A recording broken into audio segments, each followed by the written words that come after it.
Hello there.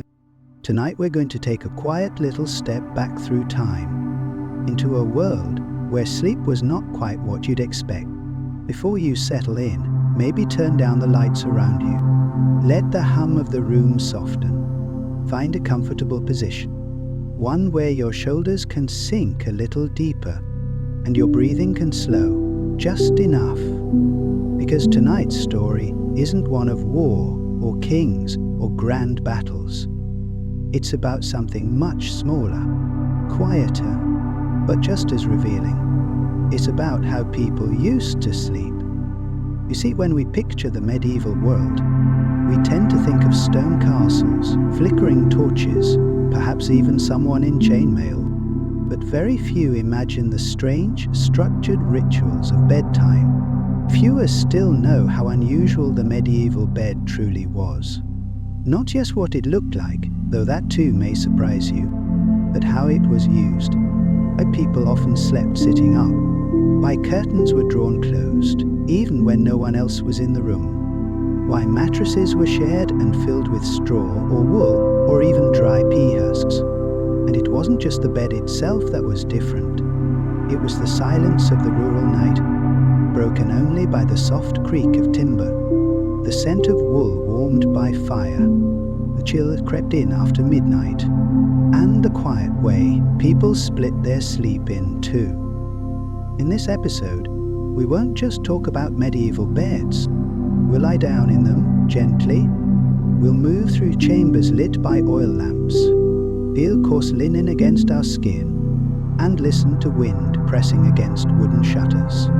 So if you're ready, make your eyes close, or let them grow heavy, and together let's slip into a world that once was. Not loud, not fast, it's quietly strange, and full of forgotten dreams. This is Boring Past for Sleep, and tonight we'll explore why medieval beds were nothing like you'd expect. The wind outside was quiet, not absent, just gentle, like the whisper of old trees against worn shutters. It was the kind of wind that didn't shake the walls, but brushed against them, as if the night itself were tucking the house in. And inside, in the modest home of a medieval household, darkness had long since claimed the corners. Only a dull glow remained, flickering from a stub of tallow candle resting in a small iron holder by the hearth. The air was cool and still, holding the scent of wood smoke and the earthy presence of woolen cloth. Here, in this space, sleep was not a luxury. It was an end to labor, a daily ritual of quiet surrender. But the place where one slept, what we would now call a bedroom, was not always a separate sacred chamber. For many in medieval Europe, the act of sleeping was folded into the fabric of shared living, both humble and practical. A typical home in the 12th or 13th century, especially for peasants and lower gentry, had no distinct bedroom at all. One room did most things.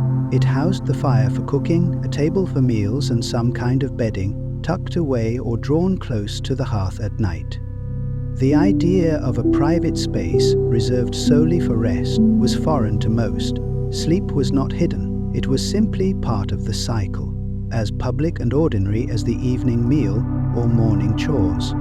And yet, even in its simplicity, the medieval sleeping space held meaning.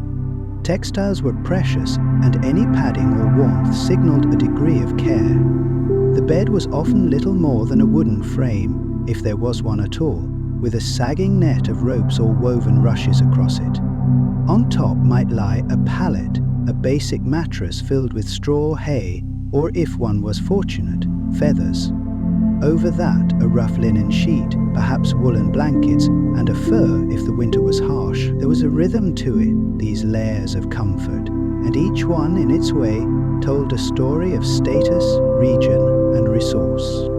The air inside such a space was rarely fresh. Windows, if they existed, were small and covered in oiled parchment or horn to let in light but keep out the cold.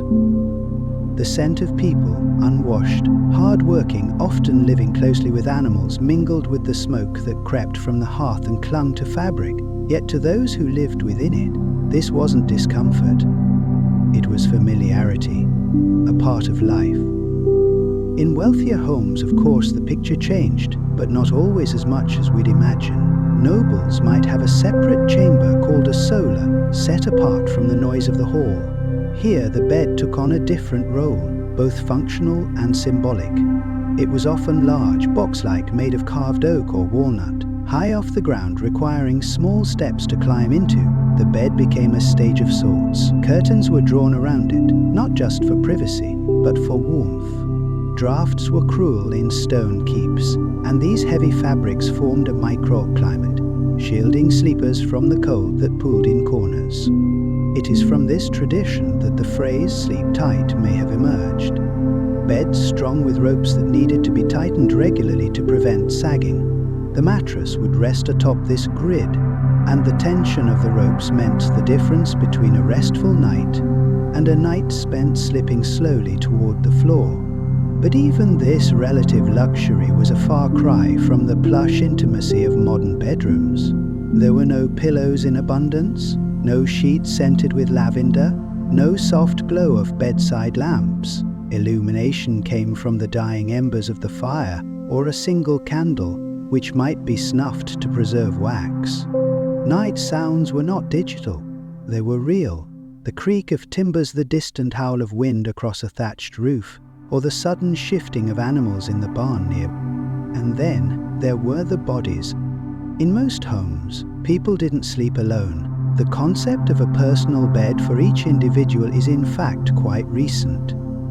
Families slept together, parents with children, servants at the foot of their masters' beds, sometimes even guests or travelers. Warmth was shared through proximity, not technology. The more, the warmer. In the quiet hours after dusk, as the candle dwindled to its end, the sounds of the day dissolved. A mother might shift beneath woolen covers, wrapping a blanket tighter around a child. A father, weary from the fields, might rest his legs on a sheepskin. The faint crackling of the fire might be the last sound to mark the passage into sleep. There was something sacred in the stillness. Even if the bed was rough and shared, even if the night air was damp and unkind, sleep came, gently, often without ceremony. And those centuries now divide us from those rooms, those simple sleeping corners. The echo remains, in the sigh of a settling house, in the weight of a woolen blanket, in the low, golden flicker of candlelight dancing on the wall. The medieval bedroom was not a place of decoration or indulgence. It was a place of necessity, built from scarcity and shaped by function. But that did not make it void of tenderness. There is quiet grace in simplicity, and even in the most modest corners of history, people still wrapped themselves in cloth, curled their bodies near one another, and surrendered to the dark. The night was long, and the bed was never quite what you'd expect. If you were a peasant in 13th century England, you wouldn't have called it a bed at all, not out loud. You might have simply called it the straw, or the corner, or the pallet. But whatever the name, the function was the same: a space to rest, a surface between you and the chill of the earth. And it began, always, with what the earth gave freely: straw, not hay. Hay was for the animals, for feeding the goats and cows through long winters. Straw, in contrast, was the dry, hollow stalk left behind after the grain was harvested. It had little use beyond padding and roofing. So families gathered it, bundled it, and stuffed it into sacks of coarse linen or hemp. These sacks were then flattened across the floor, sometimes directly on the hard-packed dirt, sometimes on a wooden board if one was fortunate, and that was the mattress. Lying down on straw wasn't soft the way we think of softness now. It had a roughness to it, a creakiness. If you shifted in the night, it rustled beneath you, whispering secrets only old materials know. But it was warm, warmer than the ground, and when the cold crept in through the cracks in the wattle and daub walls, the straw held a little of the day's warmth, especially if it had absorbed the afternoon sun before dusk. In these earliest medieval beds, comfort was about survival, not indulgence. Bedding wasn't fluffed or monogrammed. It was pieced together, stitched, stuffed, and laid out in ways that made sense for the season. In the summer, a single woven cover might suffice. In winter, pelts were prize: rabbit, fox, or sheepskin if the family had sheep. Each pelt added another layer of softness and insulation. Each one carried its own faint scent: woolly, musky, earthy. As time passed and trade routes grew, so did the idea of comfort. Among the wealthier classes, straw was gradually replaced with better options. Feathers became a prized material. Goose feathers were best, soft, pliant, and plentiful if your estate raised waterfowl. Down, the delicate underlayer of feathers was even more coveted. Though difficult to gather in quantity, these feather-filled sacks became the earliest feather beds. Not quite mattresses in the modern sense, but thick pads laid atop wooden slats or rope webbing. They were heavy. They had to be shaken daily, fluffed and beaten, or else they'd flatten into a lumpy heap. Still, for those who slept upon them, there was an undeniable sense of luxury. To lie down on feathers after a day in the cold halls of a castle, to sink into their uneven warmth, to hear the distant sound of servants spanking the fire. It must have felt like a kind of heaven. Even if the bed was high off the ground and surrounded by thick curtains, even if the draught slipped through the stone and stirred the tapestries on the walls, there was comfort in that nest of feathers. And beneath it all, the framework of the bed itself began to evolve. In earlier centuries, many beds were nothing more than wooden frames, 4 posts perhaps and a cross-meter of rope or leather straps. Over time, these frames grew more ornate. They were carved with symbols and crests. Their posts thickened into columns, and heavy wooden testers were added overhead. These weren't just decorative. They helped support the bed curtains, which served as both insulation and privacy. The curtains were often drawn at night, not because people were shy, but because sleeping was cold business. Without central heating, even the grandest chambers were drafty. So the curtains trapped body heat. They made the bed into its own little room, a microcosm of warmth and hush. Inside that enclosed space, the world seemed to shrink. The flicker of a candle dancing on fabric, the scent of beeswax and linen hanging gently in the air. As the bedding improved, so too did the linens. At first, most households made do with coarse cloth, undyed and bleached, and sometimes scratchy to the skin. But those who could afford it sought finer weaves. White linen became the standard among nobility, prized for its softness and its symbolic purity. It was washed more frequently than outer garments, because it touched the body so closely, and because its paleness betrayed every mark and stain. Washing linen was no easy feat. It involved long days at the river or in the laundry yard, using ash-based lye soap and icy water. And yet it was done, again and again, because a clean bed, even in medieval times, offered a different kind of rest. There is something deeply human about the need to lie down in something fresh, something that smells of sun and water and air. Pillows, too, found their place, though not always as expected. In many households, pillows were rare or used only by the head of the family. They weren't necessarily soft. Some were filled with straw or wool, shaped into long rolls or simple square forms.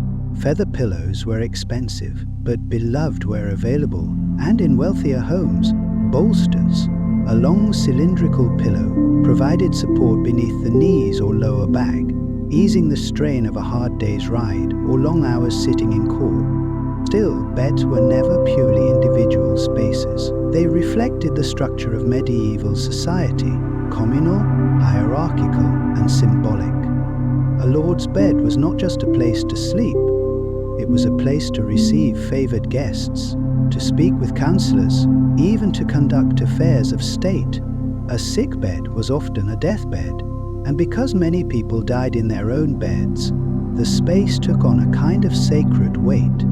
In churches, prayers were offered for those who lay in their last bed. Death was spoken of as a long sleep, and beds became associated with both beginnings and endings. To be born, one was laid on a bed of straw. To die, one returned to the mattress once more, often surrounded by candlelight, murmured prayers, and the scent of rosemary or beeswax. Even children's beds told stories. In many peasant homes, infants slept in the same bed as their parents, nestled between bodies for warmth and safety. In wealthier homes, wooden cradles were carved, sometimes elaborately, with gently curved legs for rocking, and soft sacks of moss or wool to cradle the child. But whether one slept on straw or feathers, on bare wood or silk sheets, sleep itself remained unchanged. The slowing of breath, the folding of limbs, the dreams that came in the darkness. And as the Middle Ages drifted onward, the evolution of bedding followed the rhythms of trade, of wealth, of craftsmanship. The introduction of flax processing meant better linens. The rise of textile towns brought new weaves, new dyes. Flemish merchants sold pillows stitched with imported silks. English households prized wool-filled comforters. In Italian cities, beds were painted with scenes of saints, or vines, or mythic beasts. Each bed, each layer of cloth or padding, was an echo, not only of wealth, but of belief. Belief in rest, in shelter, in comfort carved from a world that was often cold and chaotic.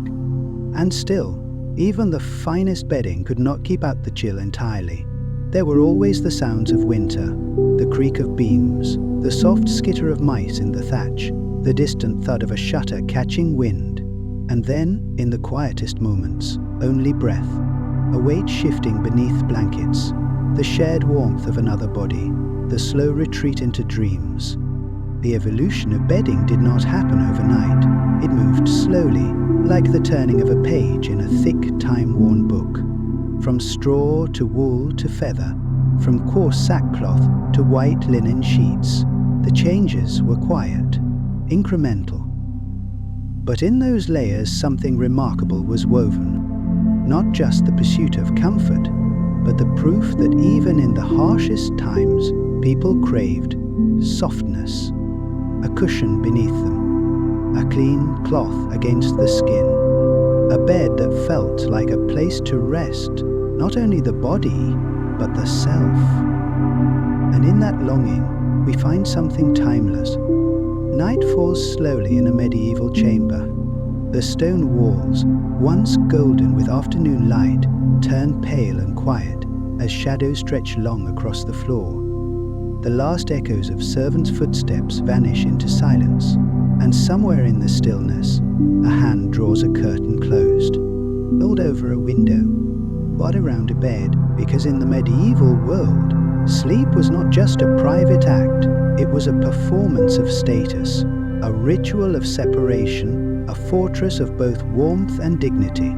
And few things embodied this delicate mixture of function and symbolism better than the canopy and its curtains. The medieval canopy bed, imposing, heavy and finely carved, was never merely a place to lie down. It was a stage, a sanctuary, a statement.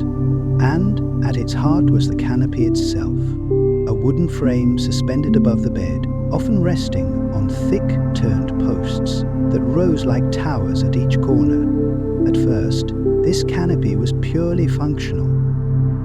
In the earliest designs, it wasn't even attached to the bed. It might hang from the rafters or be built as a separate framework above the sleeping space. Its purpose was simple: to hold up fabric. Layers of woven wool or heavy linen could be draped to shield sleepers from cold drafts, falling dust, or the eyes of passing servants. Because in a noble household, privacy was precious and rare. A lord or lady's chamber was not always the quiet retreat we imagine. These rooms often served many purposes. They were spaces for business, for prayer, for conversation, even for receiving guests. And unless one was fortunate enough to possess a separate solar room, a private upper room reserved for family alone, then one's bedchamber might also be a kind of public space. So when it came time to sleep, curtains mattered. Heavy, rustling, sometimes embroidered, they could be drawn around the bed with care, turning the sleeping space into a room within a room. Inside, the air grew warmer. The flickering of torches on the wall dimmed to a gentle shadow play. The scent of beeswax and old wood filled the air. And in that closeness, a small and fragile sense of privacy took root. For the wealthy, the curtains were no ordinary cloth. They might be dyed in deep hues: wine red, forest green, lapis blue. They might be embroidered with family crests, hunting scenes, or biblical motifs. Gold thread was not uncommon, nor were linings of fur in colder climates. The outer face of a bed curtain might speak to the world, "Here sleeps a knight, or a countess, or a merchant of great success." But the inner face, the one the sleeper saw when they turned their head on the pillow, was often plainer, softer, more personal. The canopy above could be just as elaborate. In some homes it was flat and simple, a bare board across the top of the posts. In others it was arched, painted, even carved into shapes: a sunburst, a field of stars, a canopy of leaves. In rare cases it might hold the family's motto or a blessing. All of it was a kind of visual lullaby, a ceiling to the world beneath, reminding the sleeper of their place, safe, enclosed, and held. But not all canopies were grand. In humbler homes, beds might have a partial frame, or curtains attached directly to the ceiling beams. Simple rods of wood or metal could be mounted above a sleeping space, from which thick cloths would hang. They weren't decorative, not in the way the nobilities were, but they still served the same purpose. They softened the cold, they muffled the noise, they offered the illusion, however brief, of solitude. In large communal halls, places where servants or soldiers might sleep together, these curtains took on even more meaning. A drawn curtain was a boundary, not a wall, but a signal.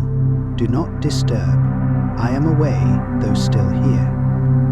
Even when space was shared, the canopy bed allowed for the creation of an inner world. And in that sense, privacy was not about being alone. It was about being unseen, unwatched, allowed to slip into a gentler version of the self, the one that did not wear mama, or corsets, or titles. Behind a curtain, a person could whisper softer prayers, could lie on their side with one arm tucked beneath the pillow, could sleep with a lover, could weep. Of course, in castles and manor houses, there was also the matter of status. A grand canopy bed was a symbol of wealth and taste. It was positioned with care, often elevated slightly on a platform or dais, sometimes with a step stool to help the sleeper climb into its heights. It faced the room like a throne. Visitors might enter the bedchamber and stop just beyond its drawn curtains, knowing better than to step closer without permission. To sit on the edge of another's bed was no small thing. And yet, beds were not always purely private. In the medieval world, many beds were shared, not only by couples, but by siblings, by guests, by traveling companions. In some cases, an honored guest might be invited to sleep in the Lord's own bed, while the Lord took to a pallet elsewhere in the room. The bed was that important, that symbolic. Even monarchs used their beds as sites of ceremony. A royal lever, the ritual of rising, might involve courtiers entering the king's chamber, witnessing him wake, dress, and prepare for the day. Similarly, the kucha, or ceremony of retiring, marked the transition from day to night, from public to private self. The curtains played their part here too. When they were drawn, the world paused, and when they were opened, the day resumed. Some beds had curtains not only around the sides, but at the foot as well. This completed the enclosure, turning the bed into something almost womb-like, completely surrounded, fully contained. Within that soft shell, the person might drift off while listening to the wind in the chimney or the quiet snore of a dog by the hearth. Outside the curtains, life continued. But inside, the world slowed. The symbolism of enclosure ran deep. For some, the bed with curtains echoed the sacred space of a reliquary or the tabernacle, a place where something precious was kept, veiled from ordinary sight. It was no accident that many churches and monasteries took inspiration from this language of folds and hangings. In sleep, the soul was thought to drift, to wander, and so it made sense to shelter the body with reverence. And yet, the comfort was also physical. Woolen curtains kept out the cold. In winter, a well-draped bed could retain much of its heat, especially when shared by 2 or more bodies. Some households even hung bed warmers, iron pans filled with hot coals, inside the curtains for a moment before sleep, letting the air warm just enough. The scent of warmed wool, of beeswax candles, of wood smoke and lavender from a nearby sachet. These were the smells of bedtime. And the sounds? Soft voices beyond the curtain. A servant whispering good night. The hush of slippers on stone. The metallic groan of a latch closing. Perhaps the muffled hoot of an owl outside, or the faint rustle of the wind against the shutters. All of it seemed quieter once the curtains were closed. The act of drawing them became its own ritual, a slow pull, a gentle tug, the fabric gliding on rings or cords, the moment of transition from the world outside to the world within. And then the pause, the breath, the stillness. In some households, curtains were tied back with cords or tassels during the day, letting light fall onto the embroidered coverlet or linen sheets. But at night, those same ties were loosened, the fabric released like sails on a ship turning into the wind. The bed became a boat, floating softly in the ocean of night. And so, the canopy and the curtain were more than furniture. They were atmosphere, architecture, emotion carved in wood and stitched in thread. They represented not just wealth, but a yearning for warmth, for intimacy, for rest without judgment. In a world that was often loud and harsh and public, the medieval bed offered something quieter. A pause, a dimmed light, a veil between the body and the cold stone of the world. And as the sleeper turned, the curtain brushed lightly against their arm, a reminder that here, within this space, they were safe.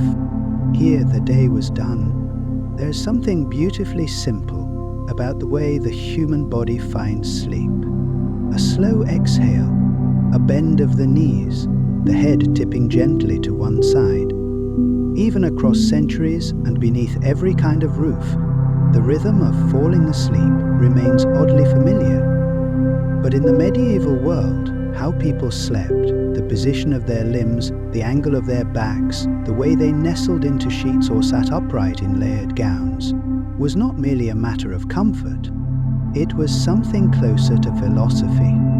Laid into a quiet medieval bedroom, and you might notice it first by absence. The bed, wide and wooden, sits still in the dark, but the pillows are fewer than you'd expect. The mattress not overly soft, and most striking of all, there is no sense that the sleeper will lie fully flat, because in much of medieval Europe, to sleep lying completely horizontal, spine aligned with the mattress, was rare, even discouraged. Instead, most people slept propped up, not bolt upright as in a chair, but slightly elevated, what we might call semi-recumbent. The bedhead was gently sloped. A bolster or rolled linen might be tucked behind the back. The knees were often bent, and the body curved into a kind of seated repose, closer to the posture of someone resting in conversation than one preparing to dream. Why? Part of it simply was health. Medical theory of the time was governed by the 4 humours: blood, phlegm, yellow bile and black bile. These were thought to flow through the body like temperamental rivers, easily unbalanced by food, temperature, even sleeping posture.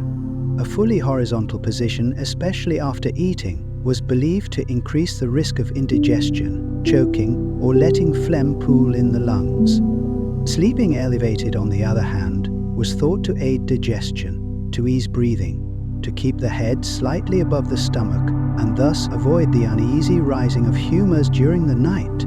Physicians of the time such as the influential Avicenna, or later medical writers like Hildegard of Bingen, advised that one should begin sleeping on the right side, with the body turned gently, and then, if one wished, roll to the left as sleep deepened. These instructions were not strict rules, but they reflected a deeper belief that sleep, like prayer or diet, should be practiced with care. And in that care there was also morality. The Church often viewed sleep as a vulnerable moment, when the soul, loosened from the body, might drift into temptation. Dreams were not meaningless. They were messages, sometimes divine, sometimes demonic. One's position while sleeping might reflect not just physical health, but spiritual discipline. To sleep face down, for example, was considered suspicious. It evoked images of sin, of surrender to earthly cravings. Upright or side-sleeping postures, by contrast, were more modest, controlled, aligned with ideas of virtue. Even the act of entering bed was sometimes shaped by ritual. A person might sit on the edge of the mattress, murmuring a prayer as they removed their shoes or outer garments. They might lower themselves slowly, carefully, so as not to wrinkle the linen or displace the straw mattress beneath. In wealthier homes, servants might assist, fluffing the bolster, smoothing the wool coverlets. A cup of spiced wine or herbal infusion might be taken beforehand, something to warm the chest and settle the stomach. And the curtains would be drawn, and the body arranged, not in haste, but with intention.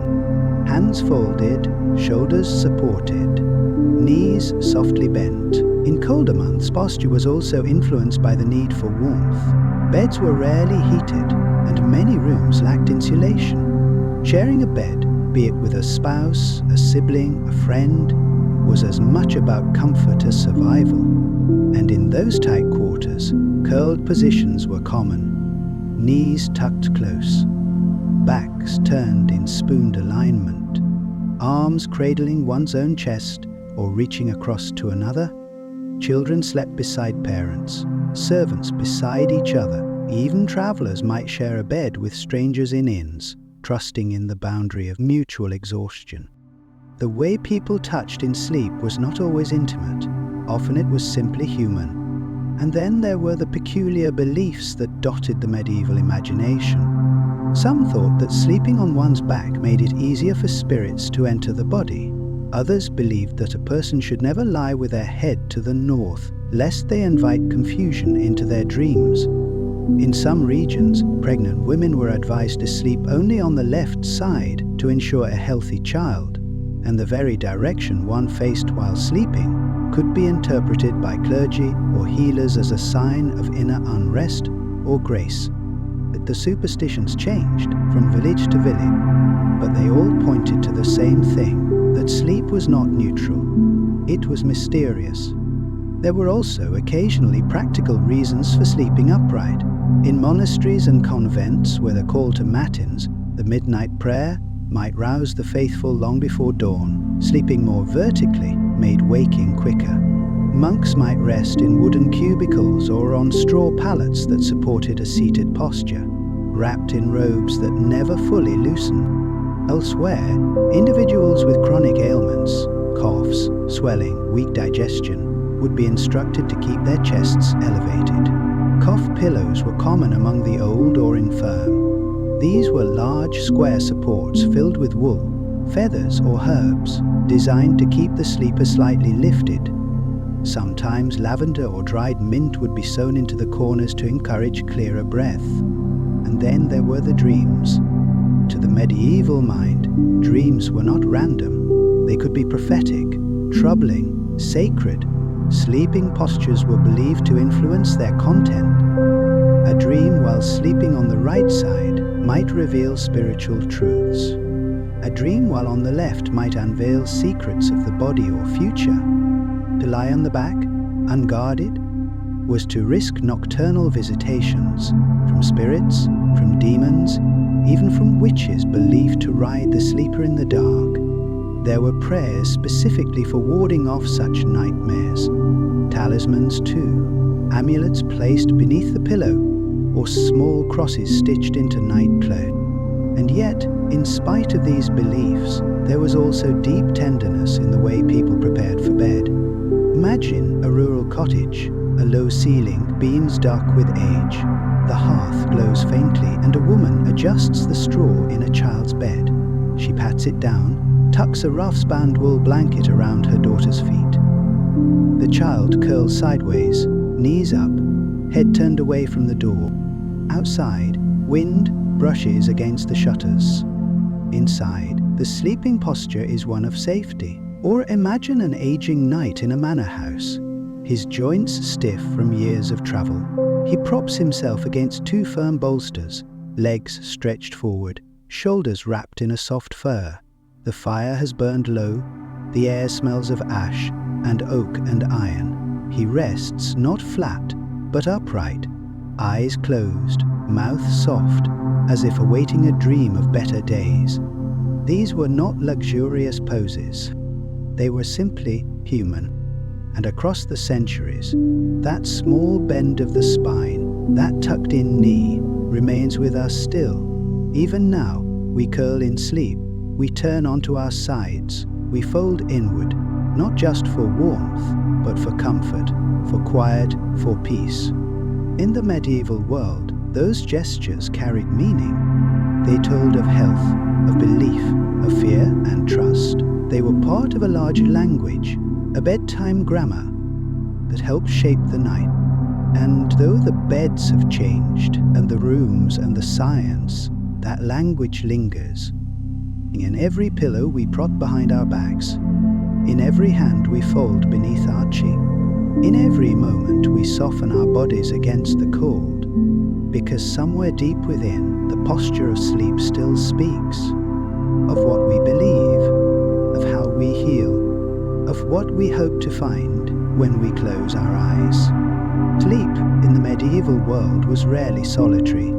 The idea of a bedroom as a private retreat, a personal haven closed off from the world, simply did not exist for most people. Privacy, as we know it today, was a luxury born of later centuries. In the Middle Ages, sleep was a shared act, not just between lovers, but between siblings, between parents and children, between travelers and strangers. The night belonged to group, and the bed was often a crowd. Let us begin gently in a modest village home. The room is low and dim, its walls made of wattle and daub. A single hearth glows at one end, and the air smells of wood smoke, warm wool, and something faintly earthy, perhaps onions drying in the rafters. The family has finished their evening meal, and the youngest children are already nodding off. In homes like these, there was usually only one main room. The bed, if there was one, was for the parents. Around it, on rush-strewn floors or piles of blankets, the children settled in, forming a patchwork of limbs and breath, each seeking the warmth of the other. There was no bedtime routine in the modern sense, no soft nightlights, no brushed teeth, no quiet lullabies, just the gradual dimming of the fire, the whisper of prayers, and the folding of bodies into darkness. Older children might share a straw mattress in a corner. Babies slept swaddled between parents, kept close for warmth and safety. In winter, everyone pressed in tighter. Cloaks doubled as covers. The dog curled at someone's feet. And still, the air might carry a chill. In those nights, warmth came not from fire, but from each other. For the poor, communal sleeping was born of necessity. But even in wealthier households, sleep was rarely a solo experience. In castles and manor houses, the lord and lady might have their own bedchamber, yes, but they were rarely alone in it. Servants slept nearby, often at the foot of the bed, or in trundle beds that could be pulled out from beneath the main frame. Trusted attendants might remain within arm's reach, ready to assist if needed. Ladies in waiting slept behind curtains or in the same room. Children too were often housed close by. In some cases, even guests, especially important ones, might share the bed with their host. It wasn't seen as strange. In fact, it was an honor. To share a bed with a noble or a dignitary was to be invited into a sphere of trust. Beds were where confidences were exchanged, plans whispered, sometimes treaties forged. A guest might spend a night sleeping beside a monarch and awake not just rested, but politically favored. In monasteries and nunneries, communal sleeping was even more structured. Monks and nuns often slept in long dormitories, rows of simple wooden beds, each separated by nothing more than a foot of space, if that. Silence was observed. The air might be cold, the stone walls unwelcoming, but there was comfort in the presence of others, a shared stillness, a sense that in this moment of rest, each soul drifted not alone, but as part of a greater whole. Let us imagine one of those monastic dormitories now. The corridor is narrow, the stone beneath your feet is cool. Each step echoes softly, absorbed by ancient walls. Candles flicker in iron sconces, casting long shadows. And at the end of the hall, a heavy wooden door opens into a sleeping chamber. Inside, the beds are plain, planks with thin straw mattresses, neatly covered in undyed wool. No pillows, no curtains. Just the whisper of robes rustling, the faint sound of someone exhaling, the hush of a life built around prayer. At midnight, the bell for matins will ring, and all will rise quietly in unison. But for now, the dormitory sleeps together. Even in travel, sleep was shared. In roadside inns, space was limited, beds were expensive, and travelers, especially those on pilgrimage, were often strangers to one another. Yet in these cramped quarters, they lay side by side, often fully clothed, sometimes wrapped in their own cloaks or blankets, shoes tucked beneath their heads to prevent theft, sacks held close. The night was not always safe, but there was safety in numbers. At times, the innkeeper would assign 4, 5, even 6 guests to a single bed, men with men, women with women, and sometimes travelers simply found floor space. The scent of damp wool, of leather, of bodies long in motion filled the room. Conversations drifted quiet, tired sometimes in foreign tongues, and then gradually the stillness came. In that moment, the boundaries dissolved. One's name, profession, or station mattered less than the shared need for rest. For the upper classes, communal sleeping had different expressions. Husbands and wives, of course, shared beds, but not always in the way we imagine. Marital beds were sometimes enormous, wide enough for multiple occupants. They could accommodate wet nurses, young children, or attendants. In some cases, even small pets slept within the folds of those beds, nestled into fur-lined covers. Bed sharing was not always romantic. It was practical, political, familial. In royal courts, even the monarch's bed might be a public space. A queen might receive visitors from bed, seated upright against embroidered cushions, surrounded by maids and courtiers. The king might hold informal meetings from beneath layers of velvet, courtiers standing nearby, scribes recording his words. The bedchamber in these settings was a theatre, and the bed a kind of stay. But in most homes, especially beyond castle walls, the sharing of sleep was intimate in a different way. Imagine a winter night in a farmhouse. The fire has burned low, the shutters are drawn, snow lies thick outside, muffling every sound. Inside, a mother pulls her child close. A brother stirs beside a sister. The dog sighs and shifts. The mattress is shared, rough, perhaps, but warm. Breath mingles, bodies adjust. No one is truly asleep yet, but no one is alone either. There is a profound comfort in this, in knowing that through the long hours of the night, others are near. That if a bad dream stirs you, someone else is already breathing beside you. That if the wind howls, it will be heard by many ears. Sleep here is not just about the body. It is about belonging. Of course, not all communal sleeping was peaceful. Crowded quarters brought noise, movement, interruption. Infections spread easily. Parasites too, fleas and lice, once introduced, were difficult to eradicate when beds were shared. Coughs traveled from one straw mat to the next. Snoring disrupted others. Children wet the bed. Adults stirred in fever.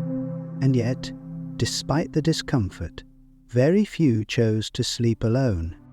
To do so, unless in a religious or noble context, was often seen as strange, even suspicious. Solitude in sleep carried implications. Was the person ill, cursed, mourning, exiled? The lonely bed was a bed of sadness. Over time, of course, this changed.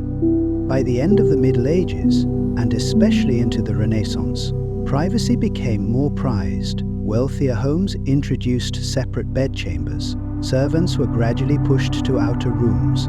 Curtains grew heavier. Doors gained locks. And with these changes came a slow reshaping of the night. But still, the memory of communal sleeping lingers. It lingers in childhood sleepovers, in hospital wards, in shared tents and dorm rooms, in nights when we curl beside someone, not because we must, but because something ancient in us wants the breath of another, feel the warmth of another, the quiet presence of another. And perhaps that is the most enduring legacy of the medieval bed, not its shape, or its stuffing, or its frame, but the sense that sleep is something shared, that night need not be faced alone, that beneath the hush of a darkened room, the human heart rests more easily when it knows it is not the only one beating in the silence. There is something quietly magical about closing a door within a door, a retreat within a retreat, a space where the world narrows down to wood, breath and stillness. And in the cool candle-lit corners of medieval Europe, such places did exist. They were called box beds, and to step into one was to step into another kind of night. Imagine for a moment that you are in a cottage in Brittany, northwestern France. It is the late 14th century. The stone floor beneath your feet is cold, dusted with straw. A single hearth warms the kitchen hall. The scent of peat smoke hangs in the air, mingling with the faint sweetness of drying apples and the sharpness of wool soaked by rain. In the far corner of the room, built directly into the wall, stands something curious. A wooden structure, sturdy, closed on three sides. The fourth, its entrance, is covered by a pair of thick wooden shutters, fastened by a simple latch. It is not a cupboard, not a wardrobe. It is a bed with walls. The box bed, known in various regions as lit close in France, bedstee in parts of the Netherlands, and by other local names across Northern Europe, was not merely a piece of furniture. It was architecture, a home within the home, a private world carved from pine and oak, set against stone walls and beneath thatched ceilings. These beds varied in shape and craftsmanship. Some were modest, little more than planked rectangles nailed together and darkened with age. Others were ornately carved, with patterns of vines and leaves etched into their surfaces, or religious symbols meant to guard the dreams within. Some had sliding panels. Others swung open like cabinet doors. Many had a small step at the base, inviting, almost ceremonial, like crossing into a chapel. To sleep in a box bed was to close yourself into warmth, to pull the world away, plank by plank. But why such enclosures? The answer, as always in the medieval world, begins with the cold. In regions with long winters and little insulation, retaining heat was a matter of survival. Curtains helped, but full enclosures were better. Once a box bed was warmed by body heat, the wooden walls helped keep it that way. The small space could remain snug long after the fire had burned low. Within this wooden shelter, people slept beneath heavy woolen blankets, sometimes with furs or cloaks layered on top. The straw mattress beneath them might be thin, but the air around them was still, sheltered, safe.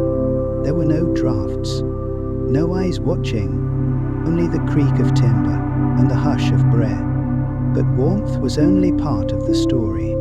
Privacy, elusive, precious privacy, was another.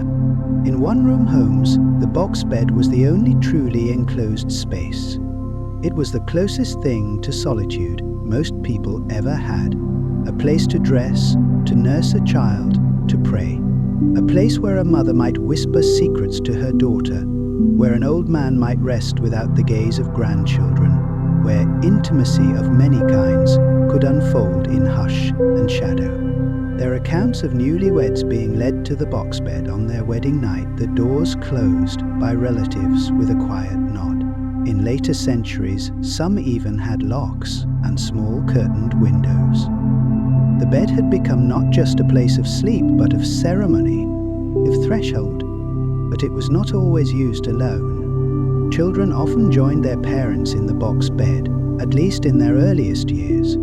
Some box beds had double levels, a small platform above the main mattress where a child could sleep, separated but close.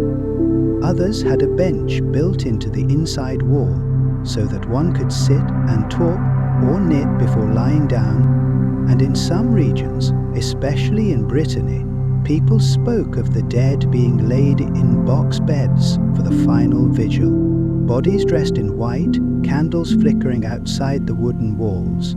Neighbors gathered in solemn reverence.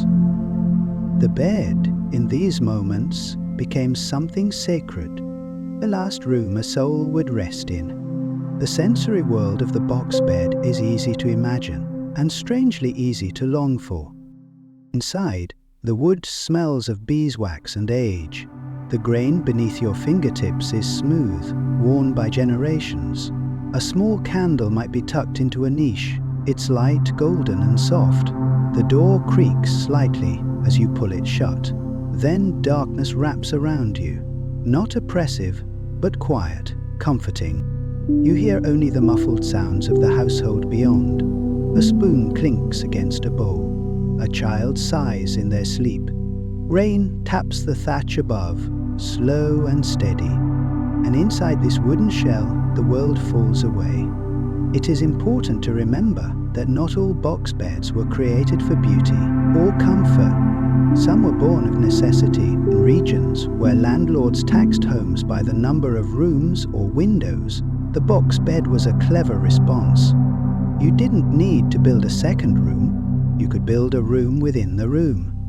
No new walls, no new taxes, just a bed and doors and space enough to sleep, to hide, to dream.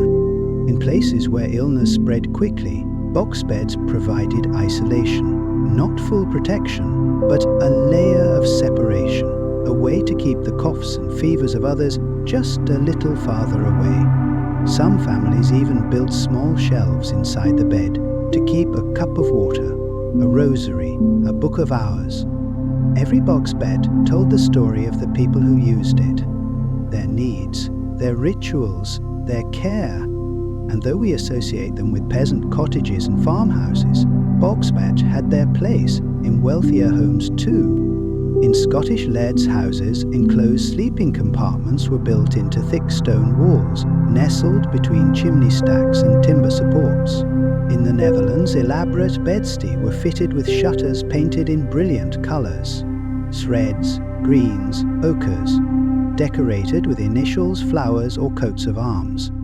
These beds weren't hidden, they were displayed, and sometimes entire families posed beside them for portraits, a source of pride, of lineage, of rest made visible. It's easy in our world of modern bedrooms and memory foam to imagine medieval sleep as harsh, uncomfortable, cold, and yet when you picture the box bed, a miniature sanctuary built by hand, carved from the home itself, you begin to see another side. Sleep in these times was not about luxury.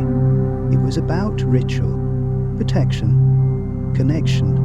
The wooden doors did more than keep out draught. They marked a boundary, not between rooms, but between day and night, between waking life and the quieter world of dreams. The box bed fell out of fashion slowly. By the 18th and 19th centuries, especially with the rise of chimney flues and improved heating, people no longer needed to enclose themselves so tightly against the cold.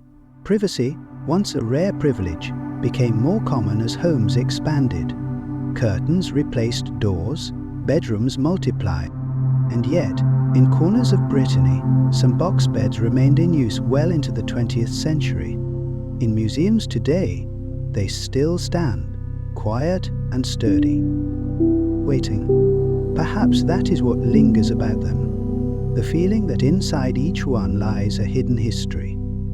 Of one, of family, of whispered stories and remembered prayers. To lie in a box bed is to nestle into something older than yourself. To be held, not just by wood, but by time. And as you close the little door and tuck yourself beneath the quilt, you realize something. You're not alone. Many have rested here before you. And tonight, it is your turn to sleep within the walls of a room. The night did not simply begin with darkness in the medieval world. It began with preparation, a slowing of the body, a dimming of the world, a weaving together of small acts, silent, deliberate, that guided the soul from waking to slumber. In a time before switches and clocks, bedtime was not a single moment, but a quiet descent marked by prayer, precaution, and belief. Let us follow that descent now, slowly, gently, as it once was. The fire burned lower. It had to.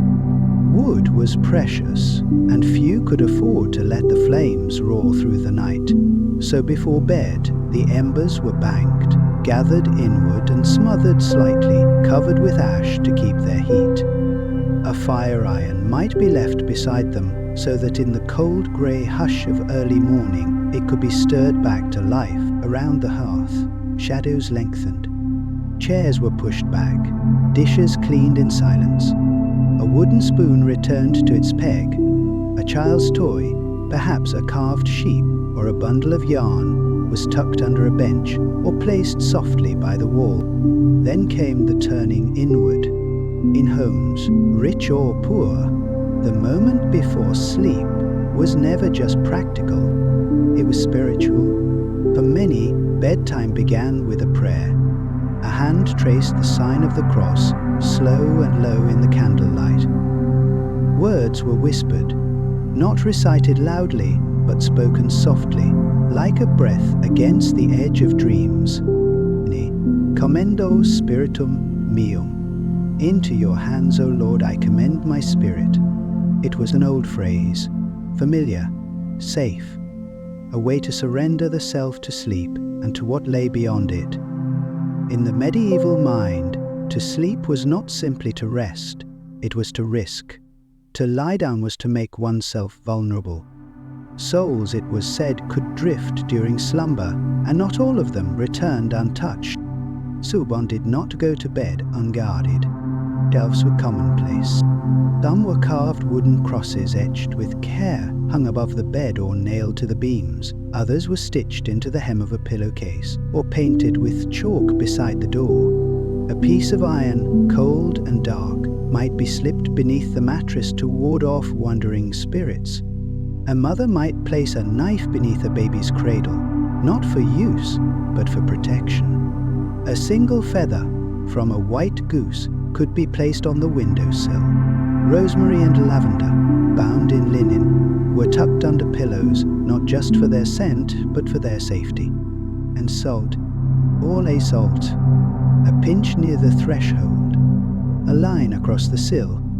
Salt kept the wrong things out. Things with no body, but plenty of intention. The belief in spirits and unseen forces did not come from ignorance, but came from closeness. In medieval life, death walked hand in hand with sleep. Illness moved swiftly, and many people had witnessed the passing of loved ones in the very same bed where they now lay. Dreams were not idle fancies, they were messages, signs, warnings.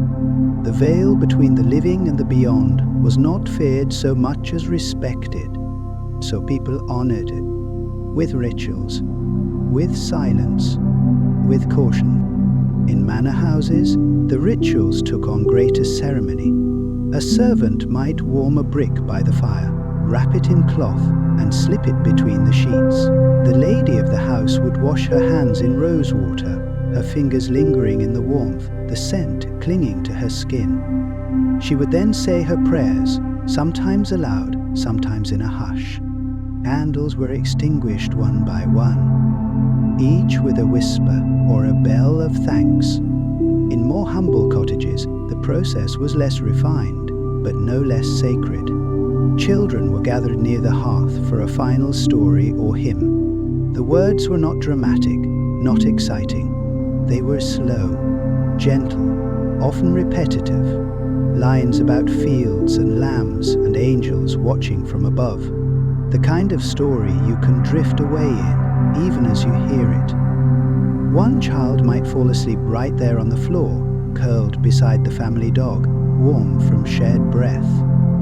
Another would be carried to bed, heavy with sleep, the rhythm of footsteps across wooden planks, lulling them deeper still. Washing before bed was also common, a hand upon a latch.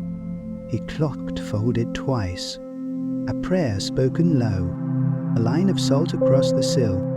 All of it meant to carry the soul gently towards sleep, not to force it, not to chase it, but to receive it. For those who lived in uncertain times, when illness was near and warmth was fleeting, these rituals mattered deeply. They created a sense of order in a world often ruled by chaos.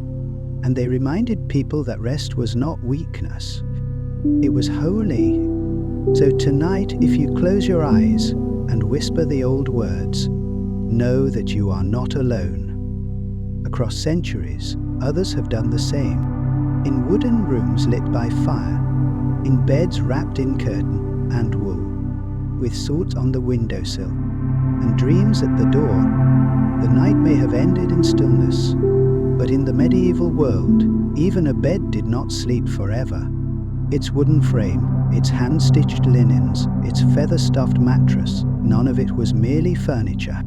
It was memory, it was wealth, and when a life came to its quiet close, that bed often became the most carefully named item in a will. In a society where almost nothing was disposable and few owned more than they needed, the bed stood apart, enduring and important. It held not just the body, but the story of a family. Imagine now the soft hush of a manor room at dawn, after the candles have burned down to stubs and the air smells faintly of wax, linen, and a night's sleep. Her figure lies motionless beneath thick woven covers. A servant waits by the door, and somewhere beyond the walls of that room, the clerk sharpens his quill to prepare the final inventory. The specialty first. In late medieval inventories, especially among the gentry and merchant classes, the bed was often the single most valuable domestic possession. It was listed before tools, before livestock, even before jewelry. Not just a bed, but this bed. The great bed of carved oak, perhaps, or the painted tester bed in the north chamber, sometimes described down to its exact textiles. A mattress of flock covered in red wool, or hangings of green and gold thread. These weren't just descriptions, and they were symbols, declarations of standing, whispered from parchment across centuries. To own a bed of quality was to belong to the world of legacy. It meant one had achieved enough stability, enough wealth, to rest in structure, not straw, to sleep beneath embroidered fabric, to pass through the night, not on the floor by the hearth, but above it, raised and remembered. For peasants, such beds were rare, assembled over time, with parts gifted, traded, or made by hand. Where for those higher on the social ladder, beds were heirlooms, and heirlooms required names. Medieval wills reveal how often beds were bequeathed with deep care. A woman might leave her bed to her daughter, not merely as furniture, but as security. With it came linens, the best blankets, and a promise that the recipient would not sleep in shame. A husband might specify that his bed passed to a brother or a favorite servant, with careful conditions attached. Some beds were divided, frame to one person, mattress to another, hangings to a church as an offering. The logic might seem strange to us now, but in that time, such choices reflected both sentiment and strategy. Beds were physical objects, yes, but they were also sites of the most intimate human experiences.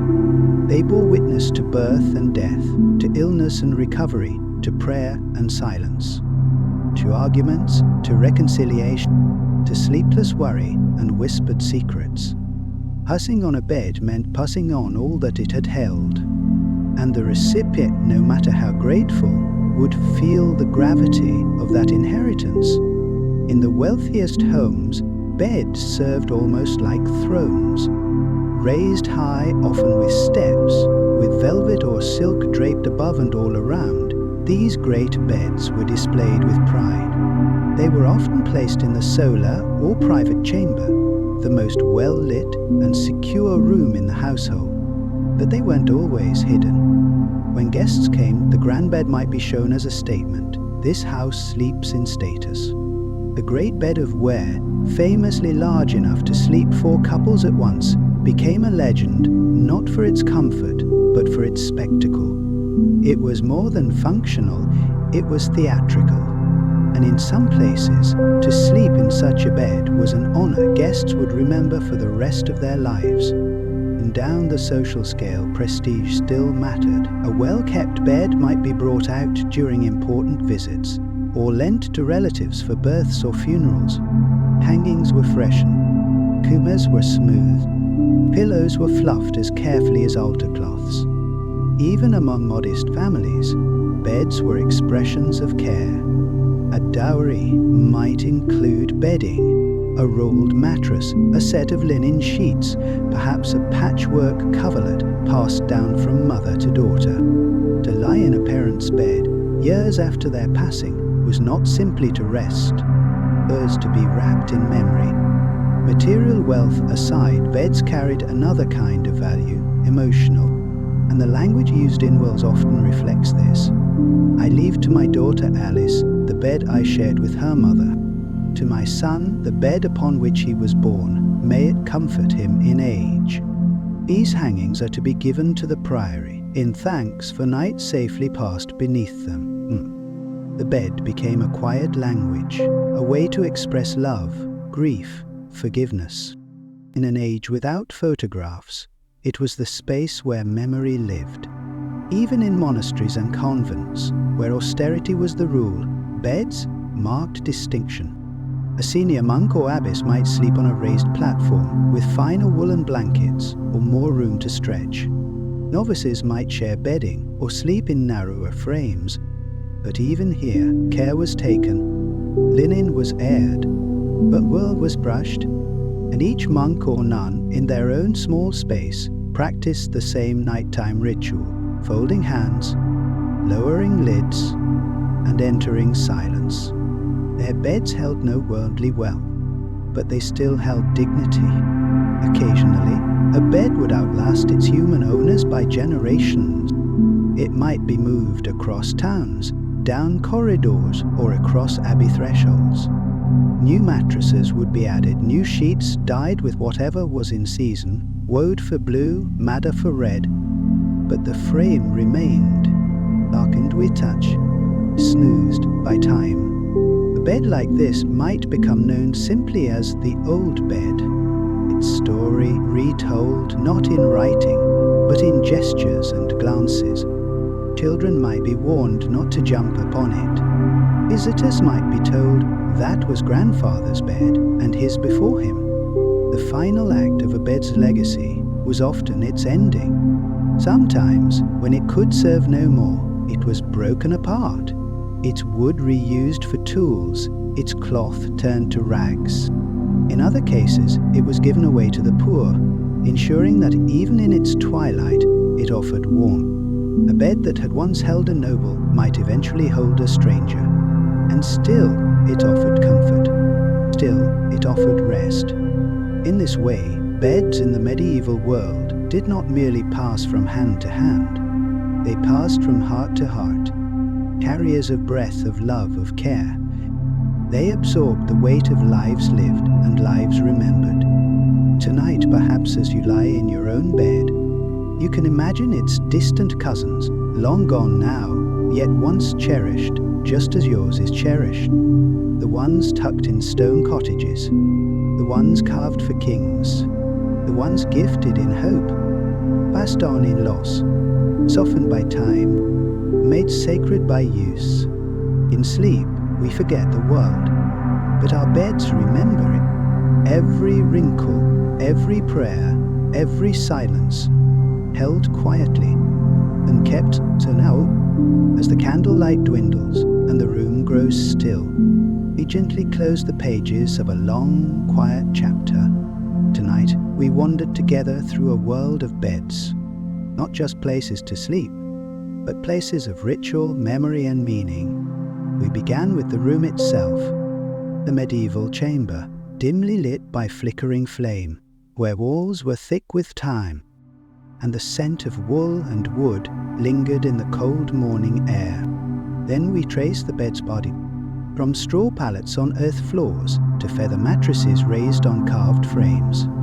We felt the textures change, heard the hush of linen being laid smooth, saw the careful hand turning sheets in the waning light of dusk. We pulled back the curtains of status and seclusion, where canopies whispered of wealth, and privacy came not from walls, but from fabric drawn gently around a life. We examined how the body itself was positioned, upright or curled, facing hearth or icon, tucked in with beliefs both sacred and strange. We lingered in rooms where sleep was not solitary, where warmth was shared, and silence became a bond.